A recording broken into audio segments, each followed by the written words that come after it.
Welcome, everybody. We're excited to have you all here today to listen to this incredible conversation, hopefully, about this very kind of smart project. And what we'd like to do, we're going to be talking about bees out of all topics today from the Smart Building Collective. And what we want to do is we want to talk about why is using Alveola's solution or really putting focus on bees, smart building. Why is it smart for the environment, for the employees, for the people? And we're lucky enough to be here to talk about a really exciting case study from the Canadian Embassy in the Netherlands. And what we'll do right now is just start with a bit of an introduction for my two lovely guests. Naomi, let's start with you first from Alveole. Can you just introduce yourself and a little bit about the company and Yeah, thank you, Nicholas. Absolutely. So my name is Naomi. I'm head of marketing at Alveole. Alveole is a Canadian-based company operating in 60 cities across the United States, Canada, and Germany, and of course, Netherlands, amongst others. And what we focus on is providing urban beekeeping services as well as nature-based solution for commercial real estate. So this is really our focus. We are one of the largest scale company in urban beekeepings. So we do that across the various city we operate in. And we are lucky enough to work with the Canadian Embassy, not only in Washington, but also in the Netherlands. So Julie and I have been collaborating for a few months now on their bee program. So we'll be talking about that today. we were at Pravada together this last June, and we've been wanting to have this conversation for a really long time. So I'm really excited to finally get to do this and to dive deep into this really exciting program. Absolutely. Julie, you want to introduce yourself? Yeah, so I'm Julie Norman. I'm the consul and counselor at the Embassy of Canada. Very enthusiastic about anything green oriented. And I was really happy to have Alveole on my path because I had a lot of green idea in my head of things I wanted to do at the embassy to green our premises and also like bring some type of activity that could work with the team as well and do a bit of a team building and working with the employee on this project. So when I found out that there was a company, I spoke with Washington, they told me there was a very good company doing urban beekeeping. I jumped on it, called them, and had a first appointment. And it seems what they were offering was exactly what we were looking for. Fantastic. Before we dive into your project specifically, I think, Naomi, can you say a little bit about what does Alveole do as far as a service, just in its plainest terms? And I know you guys are innovating now, so I'm excited later to jump into those kind of latest innovations, but what is it now? Absolutely. So just maybe from the get-go, Alveole was created about 10 years ago. Started as, our founders are all beekeepers. They were friends from high school. So they started their business doing residential beekeeping, which wasn't really scalable at the time. And we realized that a little later on. And then fortunately enough, we pivoted to commercial real estate. So mainly buildings, office building, multifamily, schools, and other building types. And what we provide to them is, yes, beekeeping. So we'll install hives on rooftops, but also we'll do tenant engagement activities such as workshop, various form, virtual or online, online or in person. And then we'll also do other part of our solution also includes, biodiversity monitoring, which I'll speak in a moment. But yeah, so we've been doing more, our services are like tenant engagement, but also like they do help like buildings or places to not only create like happier and more engaged tenant or employees in the case of the Embassy of Canada in the Netherlands, but also I would say like provide sustainable solution. Like sometimes one thing we've realized with ESG or sustainability is like, we have all those great plans, but they're very hardly, sometimes they're hard, those strategies are hard to execute. So we're just there to support person like Julie who have like big ideas and like just want to get it done, or ESG director or sustainability officer to get it done. So yeah. Amazing. And when we were at Privada, we were lucky enough to have a couple of your actual beekeepers from here in the Netherlands come tell us all about the bees. And it was so amazing, the passion that came in to talk about all of these different, aspects. And what connected us from the Smart Building Collective was when we started speaking about bees as sensors, right? Where Yes. you can tell when bees are upset, you can tell when they're really happy, which I never even thought about, so I'm excited to hear from Julie what your experience has been. But how did it come about? How did you find Alveole, and how did you see that this was a potential good fit? For us at the embassy, yeah, we like I said, we were in COVID time when this all started, and there was not a lot of opportunities for staff to get together, because we were not allowed to be in the same office or same rooms. So we were looking for something that could be outside, but also I had all this project of greening the chancery. So like it started also like with energy, but with also true waste certification and all of this. But this was the particular item that I could get the staff involved. So we thought, okay, let's try to get bees, but I just didn't want to have bees to go on the roof and look at them and don't engage. What we wanted is really engagement from the staff. So what their Alveole is offering is exactly what we needed, because they comes with a beekeeper about every couple of weeks. So in the summer, they will come about 7 times. They will meet with the staff, and every time we have a really good turnout, because we are about 30 on any given day, and we have 15 members that would show up on the roof to learn more about the bees. So the first interest, they all gathered on the roof because it was a time to get together and connect with the bees.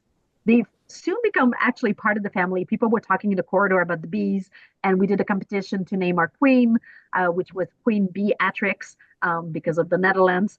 And then people got very excited about like going on the roof, and they were expecting the beekeeper they were asking questions. And then it also with the workshop where we make our own honey, we get together and then we extract the honey, and then we do little jars. And we also did a competition with a student. We launched in a competition, and the student won to make the labels for our honey jar. And this also helped us to connect with the community, because those little jars are provided to all our contacts for different occasions. And it's a very small token, but people, you should see their eyes when they see it. They love it because it's from the roof of the embassy. It's a real gift. Like people really are attached to it. There's a story behind it. And people are very proud to say it's the honey that was made on the roof of the embassy. And most people don't know about it. They're like, oh, there's honey? You have honey on the roof of your embassy? There's bees. Where are they? It gets the conversation going. And we've put like some different sign in the embassy, in the entrance and the reception area. So it gets people talking about it. So it's really exciting. This is a great way of activating. Like I think Julie and the embassy overall, the Embassy of Canada in the Netherlands, like really found a way to tweak the program and like kind of customize it to their own need. I love to hear the story of like how they named the queen. Like they had a contest, like super engaging, and then they also like with the labels, maybe something I didn't mention before. So like Alveole is basically, you can take it as a subscription model. So we will install the hive and manage it with our team of expert beekeeper, and then all the honey collected by your 50,000 bees or pollinators, which I like to call, will be given back to the employees or the building itself. So then afterward, it's like they can do whatever they want with it. So sometimes property manager will give it back to their tenants or employees, and yet at the embassy they give it back to their customer, their clients, or their suppliers. So like it's a very nice little touch that everyone likes. It's like having your own little farm. And one thing I want to say, I think it's like whenever I was aware of the program at the Embassy of Canada in the Netherlands, is like everyone is kind of not suspicious, but like bees can be scary for some people, or pollinator can be scary for some people. And then, there's always this fear of getting stung. And of course, like these are wild animals, like there's a risk always, which we try to mitigate as much as possible. But as soon as you have our programs and our beekeeper kind of like helping educate people with the work the bees are doing or pollinators are doing in the, you know, environment and ecosystem, how they contribute to biodiversity and nature. It's like people just fall in love with the bees, and we have so many moments with like people holding the bee frame, as Julie mentioned, like so many activities where it becomes their bees. It's like it's like they're domestic animals. So it's very fascinating to see the switch whenever the program starts, like at the beginning versus like a year after. And I think that's really what, Nicola, you mentioned, you really what drives the passion of our people, because like you're so right, like our beekeepers are doing a phenomenal job at like kind of converting people into more nature lover or bee lover. And I think that's what is the most, I think that's what I like to see the most whenever people are like doing that switch. So it's very motivating. Well, and I think a really strong parallel with any program that you run within your real estate or within your business is it requires kind of transformation management or management of that program in order to keep that engagement alive and keep it going. And that's why I wanted to speak to you, Julie, is I think that you guys have done it really, really well. And can you speak a little bit to how the program works in the sense, why are they coming to multiple workshops? I could imagine that you join one workshop and you've learned about bees, but how are you keeping this program alive? How do you keep the engagement high? Because sometimes things kind of fall off after somebody's been experienced with it a little bit. Because we're at our third year now, and I don't see any waving down of Really? interest. No, at all, actually. And you would think that people are, I've seen it, that's good. No, because the beekeeper are really good when they explain, and there's always something new to learn. So we really look for the queen. We look how they feel, different time of the season, what needs to be done. So there's a real interaction with people. And yes, there might have been the scare at the beginning. People were like, "Oh, will I get stung?" And so we bought an EpiPen just in case, and we sent emails saying that it was safe, and if anything happened, we had like some mitigation measure in place. But then it quickly became nobody was scared actually touching them. We have picture with people with bees on their forehead, and we took picture and really I feel like we're a bit school kids, like looking at the bees and wanting to learn more. Some people took it to another level. They're like, oh, can we create a garden beside it? So some staff on their lunch hour created a little garden with flowers so that the bee had more perennials close by, although we know they don't need that close, but it was nice to have it. Um, and all the making the honey, like I think the same people have done it 3 times already because they just like it. They like to go with the little jar. They're really proud of it. Yeah. And it's a really good honey as well. And all the social media with it, there's a little Facebook for the bees. So I don't know what you call it, but it's the buzzing of every meeting. So every time the beekeeper comes, she writes a little text with picture. So it engage people, and we share it with the staff. And we also share it on our different social media account so that people can read about our bees. So you can follow their story, how many miles and kilometers they did in a day, how many there is. So there's a whole like enthusiasm. And also, I think at one point we lost one of our queen, and like I'm not kidding, people were devastated that the queen had died, and we had to have a new one. So it was Queen Beatrix too. Yeah. So yes, I think we made it in a way that people really got really enthusiastic about it and want to always ask more questions and learn more details. I think so far so good. The enthusiasm Yeah. has not I did waved not down. know the queen that passed. I'm so sorry. And Yeah, some employee knows their mood as well. Like somebody will pass in front and will be like, "Oh, there's something with the bees. They're not feeling well." So they'll write an email to us, and we'll send the beekeeper. And the beekeeper is like, "Oh, wow, that's good that you saw that." So we can also see the different mood. We're yeah. getting better at bee reading. Wow.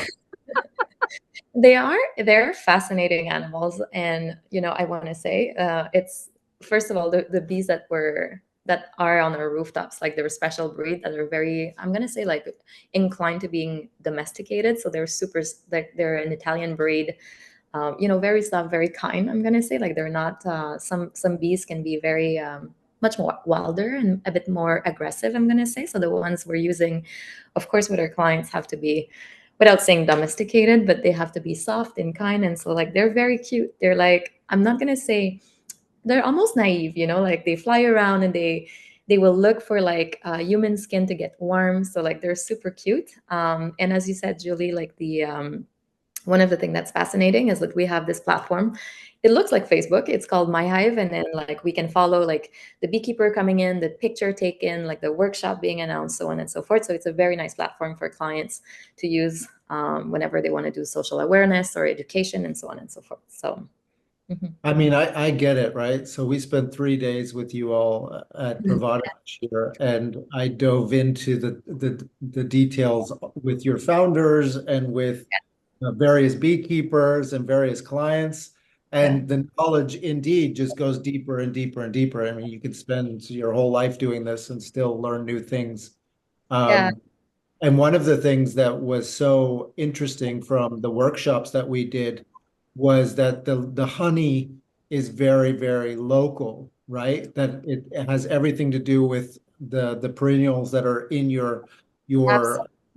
And I mean, I don't know anything about this stuff, but what I'd like to you, Julie, first, and then we'll go more to Naomi from an expert opinion is what can we learn from the bees? What can we learn from the honey? And what can we learn from the program that you've run? Because like we've said, honey or bees can be a really fantastic sensor in a way. So what are the insights that your program has pulled for you? What I would say is that it was a starting point for because I had many projects in my head to, like I said, the green the chancery, and that needs to involve people. So the bees was part of a larger project. But when you start with the bees, which is an interaction with the staff and where we could do things, and like I said, we're not spending like 3 hours on the roof every day. So don't take me wrong like that. It's like little times every time they come, like we'll stay like 15, 20 minutes. It's just a small time that we spend together to speak about that. But it gives the impression that we have to do more. So it sensitizes the staff to sustainability. So you start with this, then people will say, "Oh, but we need more perennials for the bees in our garden." So we used to have a courtyard that was all gray and concrete, and now it's blooming with green flowers and perennials, and to allow the nature and biodiversity to take place, and we're destoning. So it's also part of it. So all is linked now. So you start with a small item, but then everything grows to sustainability. And now we're going through the True Waste certification, where staff needs to be involved because it's a people-based certification. We need to change our behavior.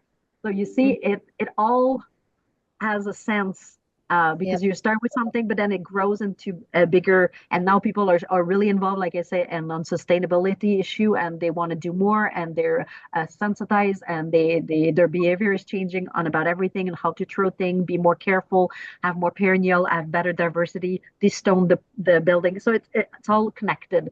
And so I think that it's part of the larger picture and part of the project. And I think that's what helped us to move on to other things and other challenges. And so, I think that's beautiful because I think people naturally want to connect with nature, right? I think it's in us. So I think, when we give them that opportunity, it's really can be quite surprising how deep they go and how quickly they go. And it's wonderful to hear that it's constantly evolving and improving, that people are doing more, very nice. yeah. And Naomi, from your perspective, well, from the science and from what you guys are doing as a company, what can the honey and what can the bees tell us? What are you guys? Yeah. So many things.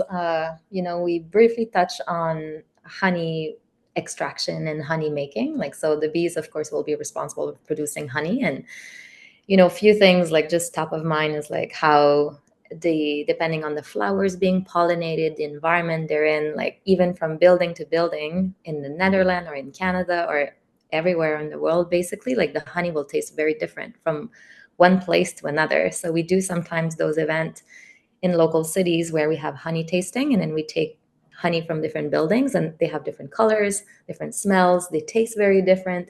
So that depends on what's being pollinated around.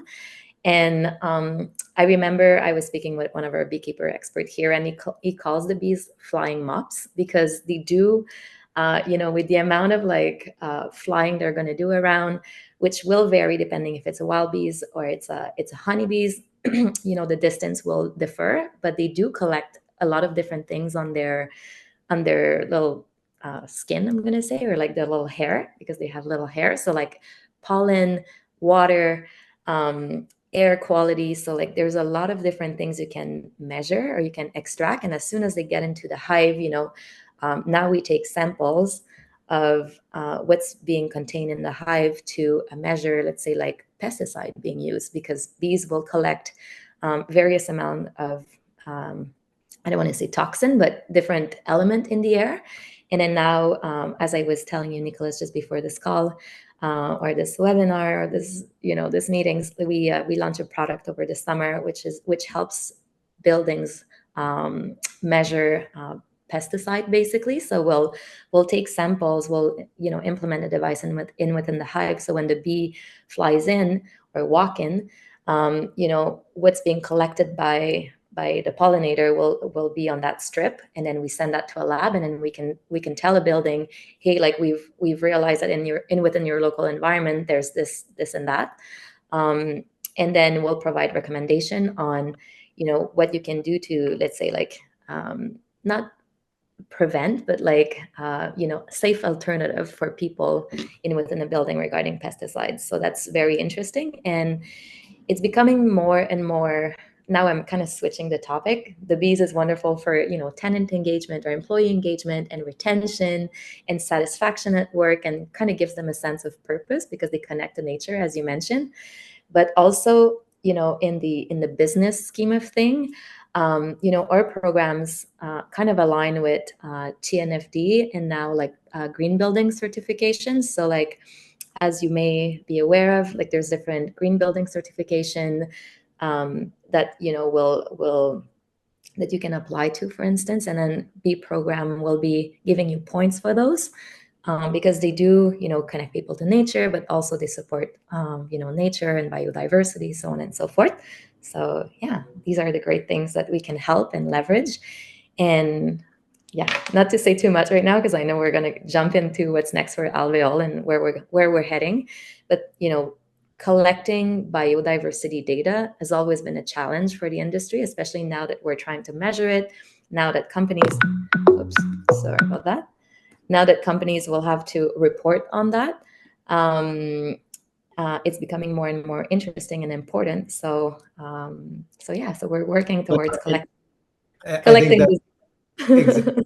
It's good for our audience to use their imagination for a minute as to where this is going, but we can touch base on it in a minute, because it's just so exciting as to why is this actually being presented today from the Smart Building Collective. We see tons of smart technology and science and aspects playing a part.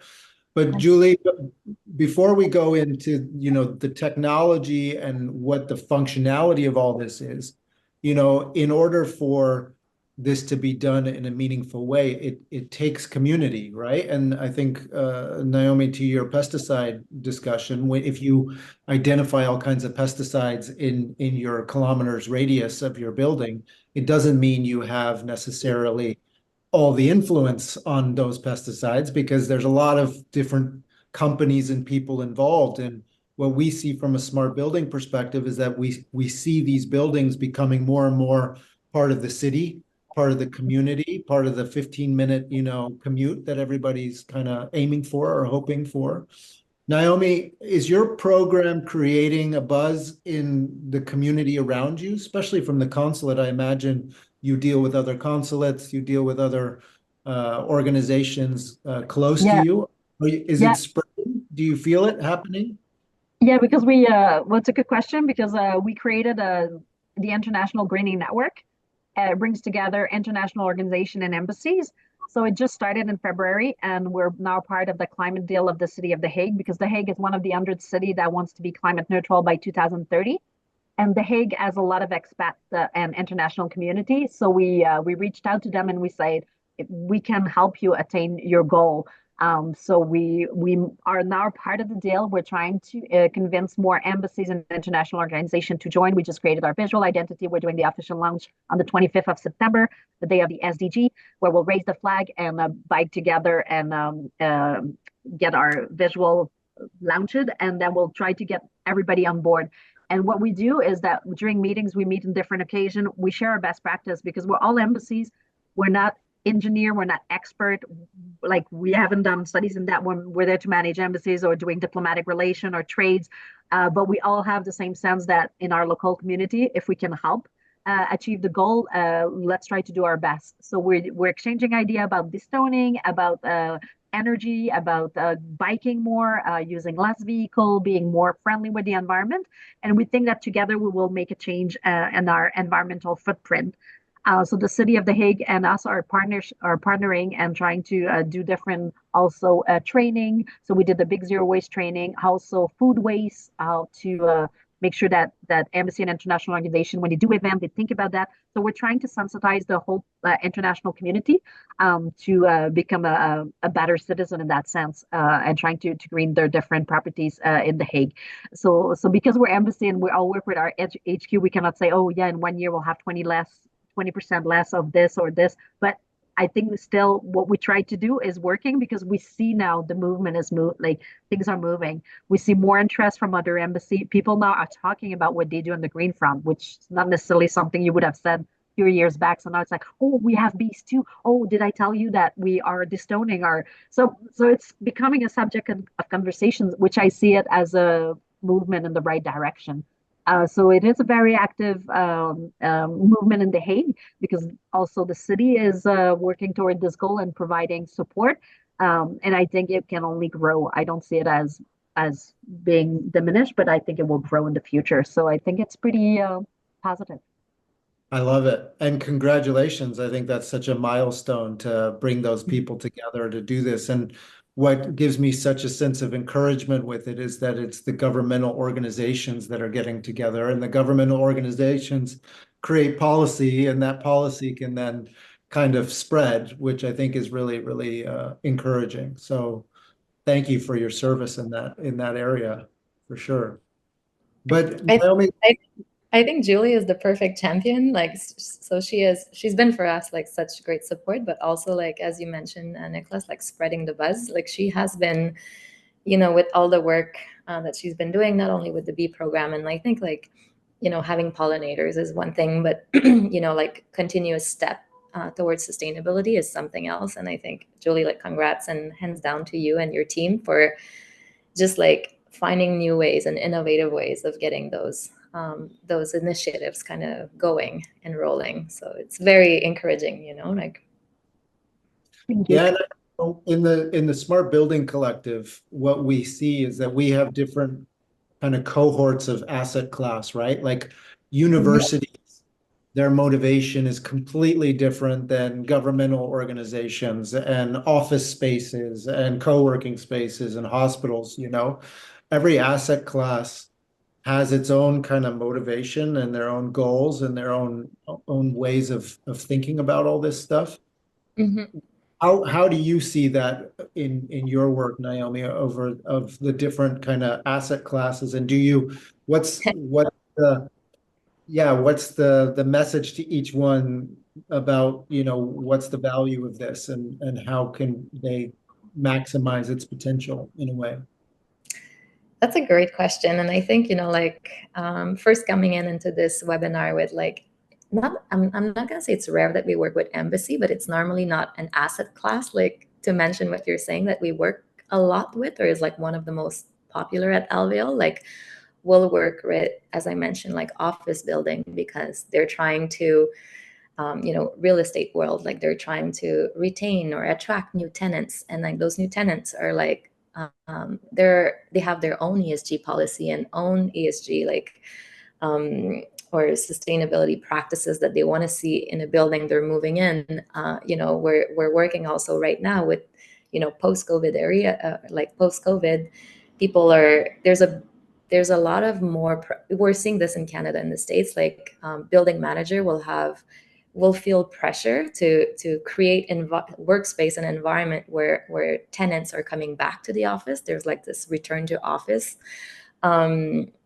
front where we can contribute because of our workshops, because of the bees on rooftops, because of the activations and the honey that we give them, so on and so forth.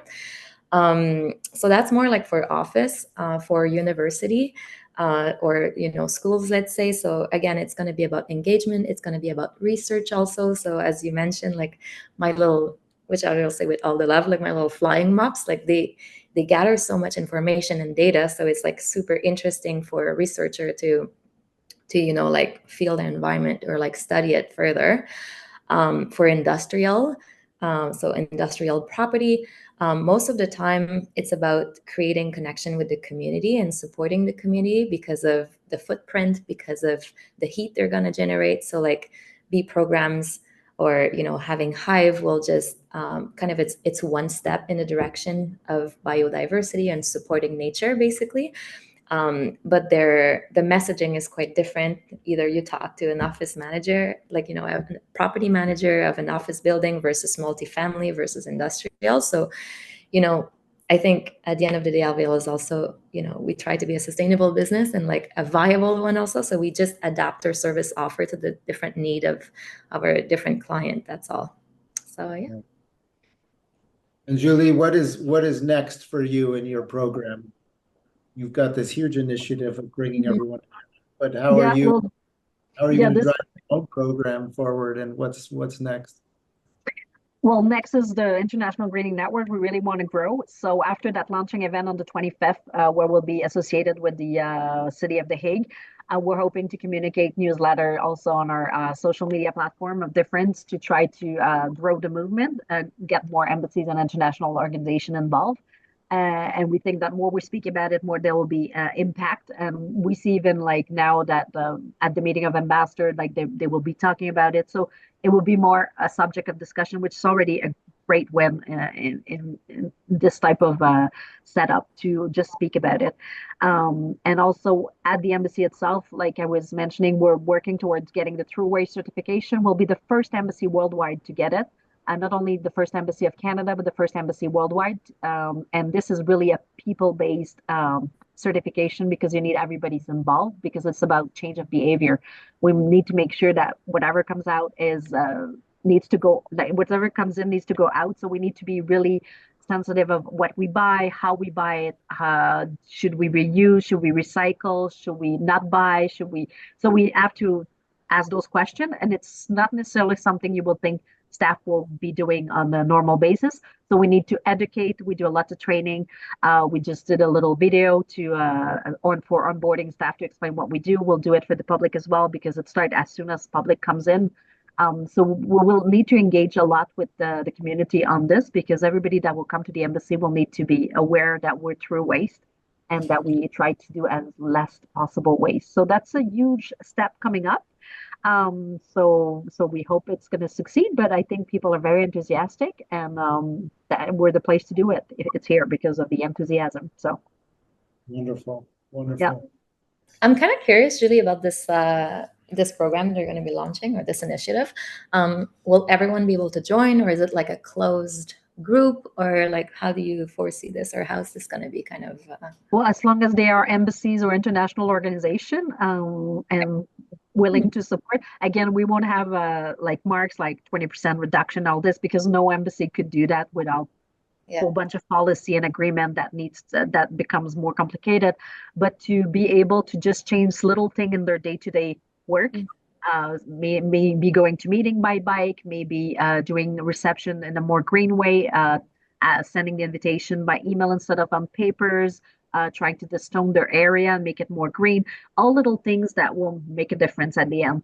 Also, when we do repairs to our heritage building, how can we make it more sustainable energy-wise? So really working towards finding green solution.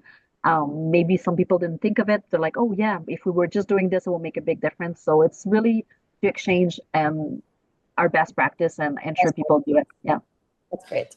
Let's spread the good news. Yeah.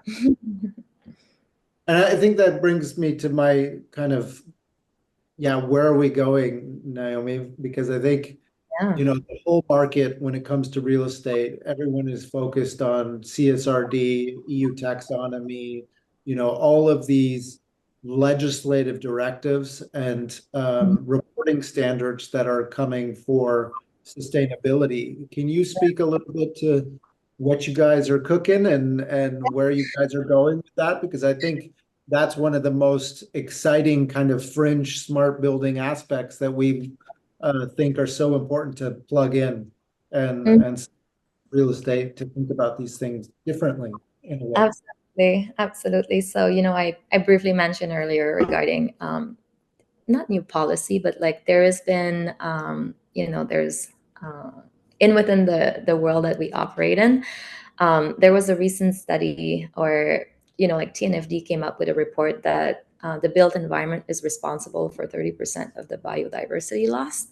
So therefore, there's a need to address biodiversity loss um, in within investor report and within certain certification or assessment. So GRESB, for instance, right now is assessing biodiversity loss in their survey, in their 2025 survey. And one thing we realized while doing all of that, and I say we because it's a collective of people again, is like, how do we measure biodiversity? And that's when Alveole kind of came in and was like, we ask ourselves this question because we have those, millions of free worker that are like pollinating around that our pollinators are grasping around them like all elements that are indicators to biodiversity and also biodiversity loss. Measuring it is one thing, putting the action into contributing to a net positive is a different topic. But I think first of all is, as even Julie's mentioned, like is awareness, and like how can we collect this data and how can we expose this data in our report and then take the action that are consequence to that. So Alveole is coming up with a new solution that's gonna entail different data types. So yes, the bees will be a contributor into that, but we also look at geospatial data to collect different data points. And we try to, with our partner, we try to put that in a comprehensive manner for our clients so they can use it and they can action on it. So yeah, stay tuned. This is coming up normally in November. We're working really hard on that. So yeah. It's just extremely exciting to. Yes, absolutely. I don't want to say too much and spoil the punch. And also it's quite new and we're still working on like how to collect it, where to collect it, what really matters also for players in the industry. But it's very interesting to put the different players of the real estate together, and like also funds that are working with us. So like there's as you know, in the real estate world, there's the fund that are a big part of that, and then there's the asset part of this also. So how can we kind of and there's the certification level, or like GRESB or BREEAM or so on and so forth, that like really create a collective where we provide data and we build a solution that's viable and useful for everybody. Yeah. No, and the most encouraging part of it, right, is that forcing us to work as a community. It's not just about your asset and your bricks that you've put into a space. It's about its impact on a greater community around you. And I think real estate is taking that more and more seriously. And I think it's encouraging to see. Absolutely. And it's like, it's for all of us too. It's like, as Julie mentioned, it's like creating small changes that overall within time will create a larger impact. So, most of the time, Alveole, we spoke at the asset level, which is great because it's a good way to start. And now we're thinking ahead and like, how can we create an impact, within the portfolio, multiple asset, and then within those data points that you collect, cities can take smarter decision also. So like, it's not only necessarily doesn't stop to the building itself, but like on a collective and on the city level and on a country level also. So you can have those conversations, as Julie mentioned, and share best practices and hopefully create a better world. I mean, not to fall up too deep on that one. That's basically what I said. Well, thank you both so much for your time and your insights and your input. We'll definitely share their contact details in the comments, as well as some other resources to be thinking about this. There's a beautiful case study that was just written about the Canadian embassy in the Netherlands, so we'll put that in there. And then, yeah, the newest innovation that's coming up, we'd love to share it with you all. And let's keep on the path. I think it sounds wonderful. Thank you so much. Thank you, Julie, again. And thank you, Nicholas, for that. Thank you as well. Thank you. Bye-bye. Thank you.